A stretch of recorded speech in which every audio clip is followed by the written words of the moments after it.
Então eu não estou falando sobre não ter recursos do lado de fora, eu estou falando sobre não ter capacidade de imaginação do lado de dentro. E aí Jesus vai fazer o que, pastor? Vai encher a mentalidade deles de imaginação, mas não é com senso lúdico. O que eu estou falando? Eu não estou falando de fantasia, eu não estou falando de utopia, eu estou falando que Jesus começa a compartilhar com eles uma fé baseada na palavra, que gera ponte para acessar as coisas que não existem ainda, mas que são chamadas à existência a partir do pensamento de quem as acessa pela palavra. Ora a fé é o firme fundamento, ora a fé é o firme fundamento, ora a fé é o firme fundamento. Bata nesse chão aí, veja se ele está firme, por favor. Faça, está firme, está firme. O Senhor está dizendo, está firme hoje. Se amanhã passar uma britadeira, arrebenta com esse chão em menos de 24 horas. Agora, se tu confia de ficar em pé nesse chão, que hoje é e amanhã pode não ser, olha o que o Senhor está dizendo. A fé não é piso, é fundamento, é algo que não pode ser removido. Ela é o firme fundamento das coisas que não se veem, mas ela vive na capacidade de quem pode imaginar, acessar, sonhar, projetar. Aí Jesus vai dizer a seus discípulos: eu não quero vocês ansiosos, pensando no que vamos comer, no que vamos beber. Olha o que Jesus está dizendo. Poxa vida, eu estou querendo levar para vocês, estou querendo conduzir vocês a uma área que a carnalidade, que a necessidade não deveria nem ser uma questão. E você que está aí pensando assim, ainda bem que eu já quebrei todas as minhas crenças limitantes. As crenças limitantes que mais nos impedem de progredir, sobretudo de fazer progredir o reino de Deus em nós, são na verdade aquelas que a gente pensa que estamos livres. Que você pensa assim, ah não, ninguém me ensinou não, isso aqui é pensamento meu mesmo. O pensamento mais forte que vive em você é aquele paulatino, ou seja, o que foi colocado em você sem você nem perceber. Ele está em você como uma cultura, como um estilo de vida, e você não percebe. E era o caso deles. E aí olha o que Jesus vai dizer: olhem para os lírios do campo. Nem Salomão em toda a sua glória se vestiu como um deles. O que Jesus está dizendo? A erva de manhã ela é, e à tarde ela já não é mais. Porém todos os dias Deus a veste. O que ele está dizendo? Ele não faz deixar de ter broto, de ter ramo e de florescer todos os dias. Aí ele diz: nem Salomão em toda a sua glória se vestiu como um deles. Olhem para as aves do céu, não batem ponto. Eu estou parafraseando para você entender na nossa linguagem. Não batem ponto de vínculo trabalhista. Mas veja, elas são livres. Não semeiam, mas colhem, não passam fome. Aí ele diz: não seria porventura a vossa vida mais importante, mais relevante do que as aves dos céus, do que os lírios do campo? Saibam de uma coisa, e é a primeira vez que você vai ouvir isso aqui, no sermão dele. Saibam de uma coisa: o vosso, ele não diz o meu, ele diz o vosso Pai que está no céu. Quem é pai e mãe aí? Sacode a mão, sacode a mão. Quem é pai e mãe? Maravilha. Agora quem é pai e mãe aí de filho abaixo de 16 anos? Maravilha. Quando chega o boleto ou o acerto lá da conta de luz, você dá na mão dele para ele pagar? Porque essa é uma necessidade do lar, que é responsabilidade do... A condição é semelhante ao que está sendo aplicado aqui. O que nós estamos querendo dizer? O que Jesus está falando para eles? Não gastem todo o tempo de relacionamento, de intimidade que vocês têm com Deus, não só com Deus, entenda, com o Pai. Falando sobre necessidades. Por quê? Porque olha o que ele está dizendo: o vosso Pai que está no céu, dessas coisas ele já... Quando vocês estiverem andando comigo, é o que Jesus está tentando incutir na mentalidade deles. Não fiquem pensando naquilo que ele vai dar até sem vocês.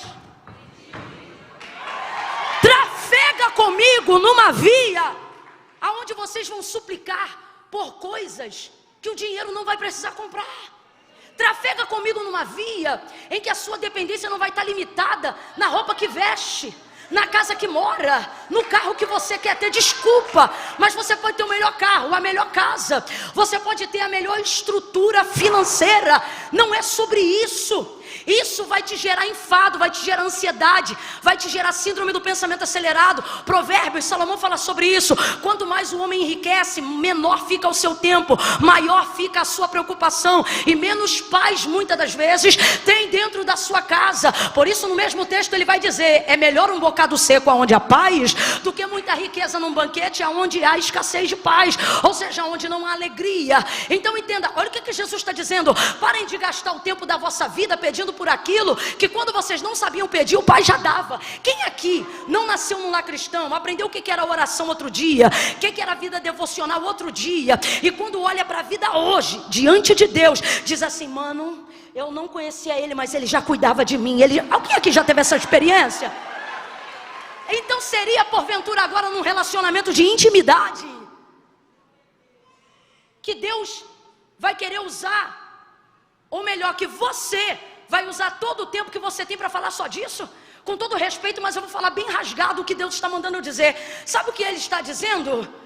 Meu filho, para pagar essa conta é só você virar mais um plantão. Para você ir morar nessa casa é só você fazer mais um curso.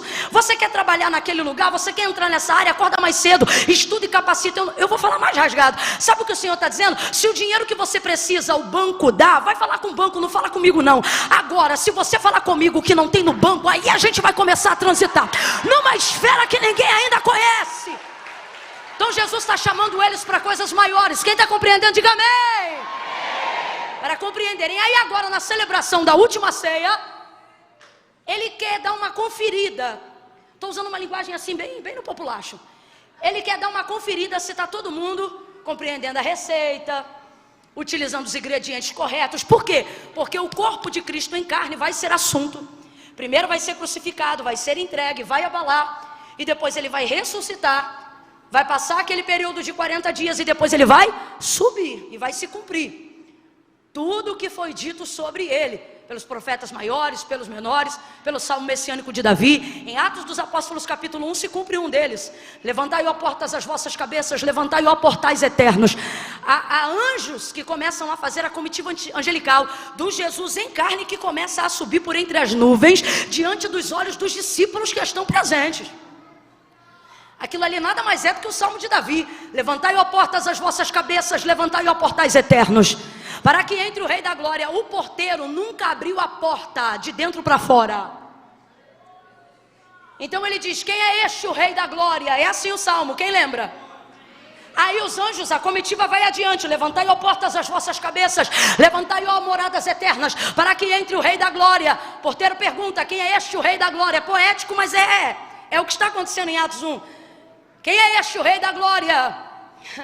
O Senhor poderoso na batalha, o Senhor poderoso dos exércitos. Vamos traduzir para Atos 1: aquele que venceu o pecado e a morte, ou seja, aquele que venceu o que diziam que era invencível. Eles sobem, abre, um anjo fica: varões galileus, que é que estás olhando para as alturas? Porventura não sabeis que o mesmo Cristo que viste subir agora entre as nuvens, diante dos seus olhos, de igual forma por entre as nuvens voltará, e todo olho verá? Até esse momento Jesus sabia que haveria um grande abalo na mentoria, no treinamento, em tudo aquilo que Ele fez para fortalecer a fé dos seus discípulos. Então agora na celebração da última ceia, é o último momento hiato. Entenda isso como o último momento de preparo para o maior momento de dor e agonia. E aí Jesus vai trazer 3 lições para a gente. Eu vou entregar em 3 pontos bem rápido. Primeiro, Jesus sabe que a hora tão esperada, aquela que nas bodas de Caná Ele ainda dizia: não é chegada a minha hora. Ele sabe, agora chegou. Agora chegou.